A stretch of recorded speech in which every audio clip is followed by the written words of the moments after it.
மாதிரி ஹீட்டாக இருக்க போகுது. கீழே வச்சிருவா. அப்போ இதில் உப்பு வந்து மிளகாத்தூள், புளி, பருப்பு, எண்ணெய், நீங்கள் கேட்ட அமுத்தாஞ்சன் தைலம், சரியா? டெய்லி கொஞ்சம் கொஞ்சம் தேய்ச்சிக்கோங்க. தேய்ச்சிக்கிட்டு எடுப்பு பார்த்துக்கோங்க, சரியா? வீடு ரொம்ப மோசமா இருக்குல்ல. உட்கார் உட்கார் உட்கார் மாதிரி பார்த்து. வீடு பார்த்தேன், ரொம்ப இதுவா இருக்கு. நீங்க வெளியே தான் படுக்கிறீங்க வேற 2 பேரும், சரியா? இந்த பாயை வச்சுன்னு எங்க 2 பேர் படுக்க போறோம். அதான் சரி ஒரு பாய் கொடுத்துட்டு போலாம் அப்படின்னு சொல்லிட்டு. கரெக்டா இருமா வீட்டுக்கு. நல்ல பெரிய பாய் தான், அங்க போட்டு படுத்தாலும் சரி, நீங்க வெளியே போட்டு படுத்தாலும் சரி.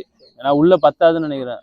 பாய் பெருசு, இது உள்ள போட்டுக்கலாம் சரி, வெளியே போட்டுக்கலாம் சரி. வச்சுக்கோங்க.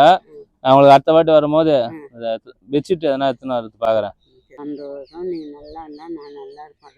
கண்டிப்பா நீங்க நல்லா இருப்பீங்க. நம்ம உங்களுக்கு என்னென்ன தேவையோ அதெல்லாம் தொடர்ந்து பண்ணிக்கிட்டே இருக்கிறோம். தாத்தா கேட்டதா சொல்லுங்க. சாப்பிடுங்க, நல்லா வயிற்றுக்கு நல்லா ரெஸ்ட் எடுங்க.